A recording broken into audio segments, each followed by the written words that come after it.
Welcome to the podcast Blind Faith, a podcast where we explore blindness and faith and how they sort of interact. My name is Mark Madavan, and it's my privilege to be the host of this podcast brought to you by Torch Trust for the Blind. In each episode, I'm chatting to a different person who's encountered or experienced around blindness, and we hear their story and faith, and well, you'll work it out as we go along.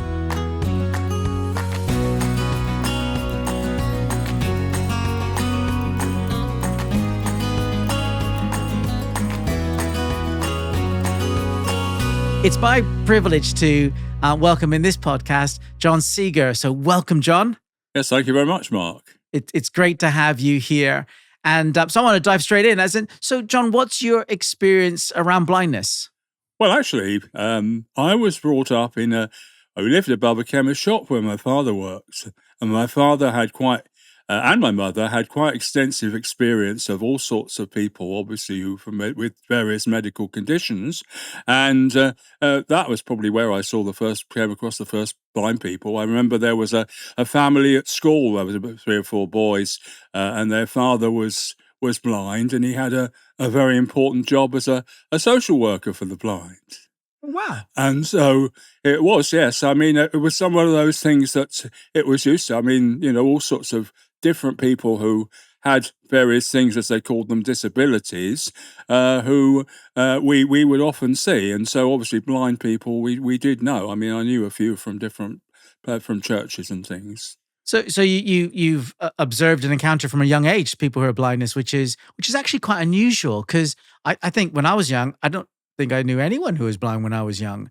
But having that encounter, so how is that as you grew up and got an education and career and stuff? How did that continue to impact your life? Well, I suppose in my late sort of 11, 12s, possibly a bit later, a gentleman came as we had the co-op opposite us, and the gentleman came as the co-op manager, and he was a gentleman who had.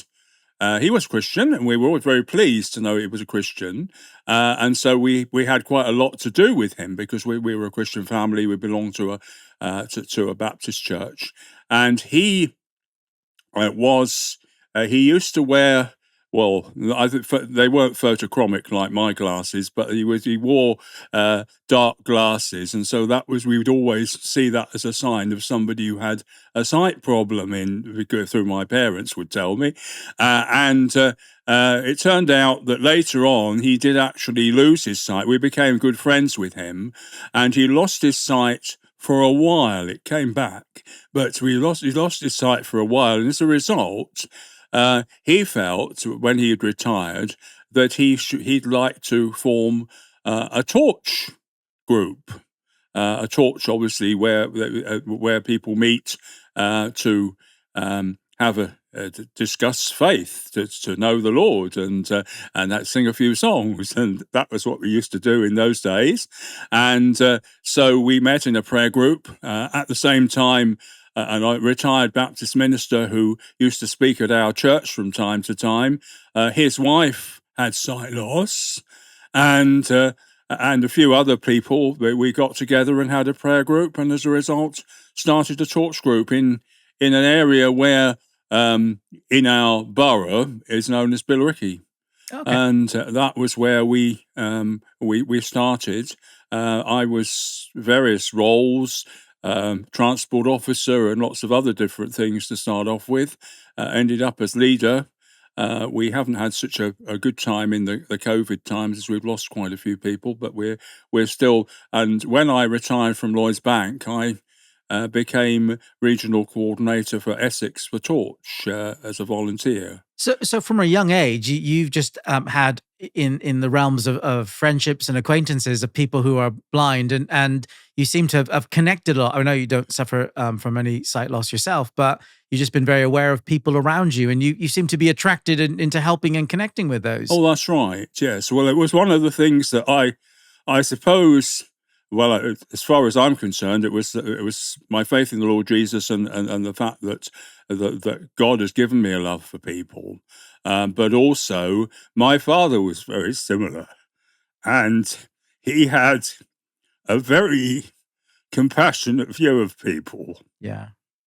That's amazing, John. And I think that's beautiful. And I think often I've talked on other podcasts is saying that we need support. We need the love of other people around, and it's not just other people who are challenged with the same things that we're challenged, but actually who just have just that heart who says, "How can I help you? How can I serve?" That's And right. it sounds like you went from obviously a compassionate heart, and you were general dog's body and running around, but now and then coordinating it and want to do that. And is that just from that heart that you just love people? Well, I think it is the fact that I was I suppose before my teenage, I became living in a Christian home was a marvelous thing, but somehow I became very fearful, and I did actually at one stage want to end it all. And I was only 11. I'd been playing a lot of tennis with a friend one summer, and I was really really quite bad in health. And I took to my bed and I said to my mum, and I was serious. I said, "Well, I don't want any food." I said, "This is it." And she said, "What about Jesus?" And when I came to know the Lord Jesus as my Saviour, which is a bit different from just being in a house where people are all Christians, and was filled with a great love for people, and that was how that came out of it. You see, and in actual fact, I mean, it is infectious. Although my daughter suffered a breakdown some years ago, she had, from a very early age, was always very involved in our talk meetings because that's what we did and that's what she enjoyed. Yeah, well, that's great. I think often as parents, we have a massive influence on our kids, and because actually, what we hang around with, usually we get Mm, impacted with, and that's amazing. mm. I wonder, John, is there? So, I mean, there may not be a clear answer on this one, but why specifically do you think that you were involved and are involved with just connecting with blind people? Like, why not other disabilities? Why not other things? Well, I do actually. Ah, a man of multiple I mean, connections. I was speaking to our local um, Disabled Christian Fellowship. You see, there's a lot of tie-up that we've had, even in church groups, with people in Disabled Christian Fellowship. One of the things that I have done over the years in my torch role was to take part in stands at the Christian Resources exhibition at Sandown Park. And one of the things we did there was we have a Churches for All. And our previous chief CEO, Gordon Temple, used to do an awful lot with Churches for All, and so as a result of that, we linked up with all the other charities, that like Livability, which is now back to Shaftesbury again, and Through the Roof, and another one, of course, one of our ladies who used to come to our group was also very involved with Marilyn Baker, who, of course, is obviously a trustee of Torch as well. And she used to have another little group as well, which had a stand. And so, yes, we do a lot with. I mean, I will say from my experience with my father that he was very interested in all sorts of people who Yeah. had disabilities. And I think that's really important because I think that the beauty and richness of what you just said is that interconnectivity. Because I think one thing that blindness does, as actually many disabilities do, is it makes us very isolated. Mm. And when we get a diagnosis or we're struggling, is we think we feel by ourselves. And when you go a bit wider and things like Torch, it helps with other people who are wrestling along that journey of blindness. But actually, when you chat with other folks with disability, with different disabilities, is you can learn from them and you can support them and encourage them.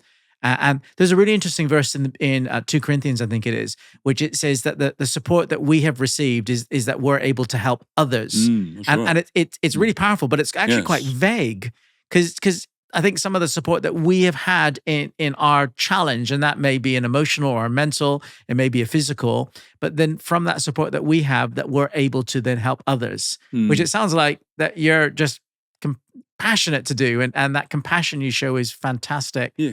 Linking with other folks with with different restrictions and disabilities is it's a very interesting place, because you find that actually you're probably you're probably coping better in some areas than you think, and you can help others, and you're thankful for some of the things that you can do, and that thing, which is brilliant that you're doing more of that, which is great. So, John, when it comes to, I know you're a regional coordinator and you're gathering a group of Torch Trust. And I know there's a few around the country that Torch Trust just point people to. How is that different to church? Because I know that Torch Trust wants to help churches to be more welcoming and accommodating places. So how does Torch Trust grouping work differently to that? Well, in actual fact, you see, with one of the things that Torch's a main focus in recent years, of course, and I brought up the bag, which celebrated 60 years of Torch with a great logo on Sight Loss Friendly Church. And of course, that's the thing, to encourage churches. I mean, I remember, because I run a little church, a little fellowship, and there was we had a lady who, one of the local churches, and I told her, who was blind, and told her about Torch, and she said, "Oh, well, I'm quite happy with my church." And obviously, the situation is that it's not intended to be alternate to the church. It's intended to assist the churches. I think that's a really clear point, and a really good point. It's a supplement that if you need it, it's going to be really great. Which is why we've actually gone into Sight Loss Friendly Church in a big way. It's to encourage you. See, when I've gone round to people in different areas, I spent a lot of time in a town in Essex with one of the people from that was up at Market Harborough, and I won't say where it was, and people were very interested, but basically, they didn't have anybody that had sight loss in their churches. And yet, of course, it can happen any time. I mean, I did find as a just after I started things with Torch, that somebody gave me a punch in the eye, and I was really without sight for about a week or so. And I know that's, when it all comes out and you think that's bad, but it isn't. But that is one of the great things that a lot of people do really need to understand, that the stage where people who have been able to see really well. I mean, I've worn glasses from 11 because I'm myopic or short-sighted, as the thing goes. But certainly, if people are suddenly find that they're not able to see, macular disease is one of the chief things. And people are not able, and how to respond. I mean, it's nice to have, you can walk into a church and you can see everything on the screen, and you can join in and you can sing. But if you can't see, it doesn't work. And there's so many ways in which people, and Braille, I mean, I know that Braille is one of those things which is very useful, but it's not very difficult. It's not very easy, to learn. Yeah. I did come across a group of ladies where we were doing some things for Torch, and one of them at the age of, well, I think she's probably a little bit older than I am now, but she said that she'd started to learn Braille and she was doing okay. But it is one of those things that's difficult. Yeah, because I think, just covered a few things there, but when it comes to that church, it is a challenge to come in when there's a lot of visual things, and when you come in with a sight deficiency of whatever that is, whether that's a temporary thing of someone offending you and smacking in the eye, which I'm sure, John, you didn't deserve at all, but when we have an accident, I think it's often like when you or you do your back in, or you do your leg in, all of a sudden you get a more empathy to those people who this is their permanent state of life, and then you move on. But then when you go to church or you go to any gathering, is you suddenly realizing, oh wow, this is their normal, and and understanding what is a sight-friendly church or disabled-friendly church is it doesn't mean, my understanding is, it doesn't mean that everything is geared to you, but it means that you're welcome, and we're trying to make That's ways right. in, and Mm. and not to deal with your disability, No. but to love you and go, how do we love you better in a way that it makes you feel part of it. Mm. You said earlier, often it's not, you said about a church that didn't have any blind folks in. And I think often churches wait too long, as in, we'll wait till we have a blind person and then we'll basically panic to try to sort it out. And it's a chicken and egg thing, as in, is it a case of, well, we'll deal with the person when they come, or is it, we're going to put some things in place that we're ready for them? I put out a feeler to a gentleman I knew that belonged to one of the churches, and his response was that we've just said. But then, I think it was probably a year or so afterwards, he came back to me and said, "Have you got anything that you could help us with at Torch? Because my mother is losing her sight." Absolutely.